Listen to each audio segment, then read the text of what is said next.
Malayalam Bigg Boss season 7 live updation നോക്കാം. വീണ്ടും ഒരു റൂമർ കേൾക്കുന്നുണ്ട്. നമ്മുടെ ഷാനവാസ് ബിഗ് ബോസ് ഷോയിൽ നിന്നും ക്വിറ്റ് ചെയ്തെന്ന് പറഞ്ഞ്. ഷാനവാസ് ഒരു ഹാർട്ട് പേഷ്യൻ്റ് ആണ്. ആദ്യം തന്നെ അത് ഷാനവാസ് പറഞ്ഞിട്ടുള്ള കാര്യമാണ്. ഇപ്പോൾ മെഡിക്കൽ റൂമിലേക്ക് ഷാനവാസിനെ മാറ്റി എന്നാണ് അറിയാൻ സാധിക്കുന്നത്. ഇന്ന് നടന്ന സംഭവമാണ്, അതായത് ഇപ്പോൾ ലൈവിൽ സംഭവിച്ച ഒരു സംഭവമാണിത്. ഷാനവാസിന് പെട്ടെന്ന് വയ്യാതാവുകയും തുടർന്ന് ഡോക്ടർ കൺഫെക്ഷൻ റൂമിൽ വന്ന് ഷാനവാസിനെ ചെക്ക് ചെയ്യുകയും ഹോസ്പിറ്റലിലേക്ക് കൊണ്ടുപോകണമെന്ന് പറഞ്ഞ് ഷാനവാസിനെ ബ്ലൈൻഡ്സ് ഇട്ട് പുറത്തേക്ക് കൊണ്ടുപോകുന്നതാണ് ഇപ്പോൾ നടന്നിരിക്കുന്നത്. ഇപ്പോൾ ലൈവിൽ സംഭവിച്ച കാര്യമാണെന്ന് പറയുമ്പോൾ ഇന്നത്തെ എപ്പിസോഡ് നമ്മളെ നാളെയാണ് കാണിക്കുന്നത്. അപ്പോൾ നാളെ വരെ എന്തായാലും ഈ കാര്യത്തിൻ്റെ സത്യാവസ്ഥയ്ക്ക് വേണ്ടി കാത്തിരിക്കേണ്ടി വരും.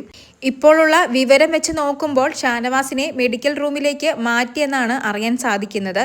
ആരോഗ്യനില എങ്ങനെയുണ്ടെന്നൊന്നും നമുക്ക് വ്യക്തമായൊരു ധാരണയില്ല. സ്വന്തം ഹെൽത്ത് നോക്കി ഷാനവാസ് ഈ ഷോയിൽ നിന്നും ക്വിറ്റ് ചെയ്യുമോ ഇല്ലയോ എന്നൊന്നും അറിഞ്ഞുകൂടാ. ചിലപ്പം നല്ലൊരു റെസ്റ്റ് എടുത്ത് കുറച്ച് ദിവസം മെഡിക്കൽ റൂമിൽ നിന്നതിന് ശേഷം തിരിച്ചു വരുമായിരിക്കും.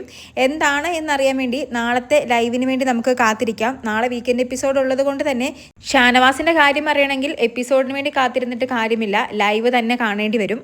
പിന്നെ നാളത്തെ ദിവസത്തിന് വേണ്ടി ഒരുപാട് കാത്തിരുന്നൊരു വ്യക്തിയായിരുന്നു ഷാനവാസ്. കാരണം നാളെ വീക്കെൻഡ് എപ്പിസോഡ് ഉള്ള ദിവസമാണ്, ലാലേട്ടൻ വരുന്ന ദിവസമാണ്. നെവീൻ്റെ ആ പ്രശ്നത്തിൽ ആരുടെ ഭാഗത്താണ് ശരി എന്നറിയാൻ വേണ്ടി നെവീനും ഷാനവാസും ഒരുപോലെ വീക്കെൻഡ് എപ്പിസോഡിന് വേണ്ടി വെയിറ്റിംഗ് ആയിരുന്നു. എന്തായാലും ഇങ്ങനെ ഒരു സംഭവം ഇന്ന് സംഭവിച്ചിട്ടുണ്ട് എങ്കിൽ നാളത്തെ വീക്കെൻഡ് എപ്പിസോഡിൽ ഷാനവാസ് ഉണ്ടായിരിക്കുന്നതല്ല. ഷാനവാസ് ക്വിറ്റ് ചെയ്തോ ഇല്ലയോ എന്നൊക്കെ അറിയാൻ വേണ്ടി നാളത്തെ ലൈവിന് വേണ്ടി കാത്തിരിക്കാം. കൂടുതൽ ലൈവ് അപ്ഡേറ്റുകളുമായി വീണ്ടും വരാം.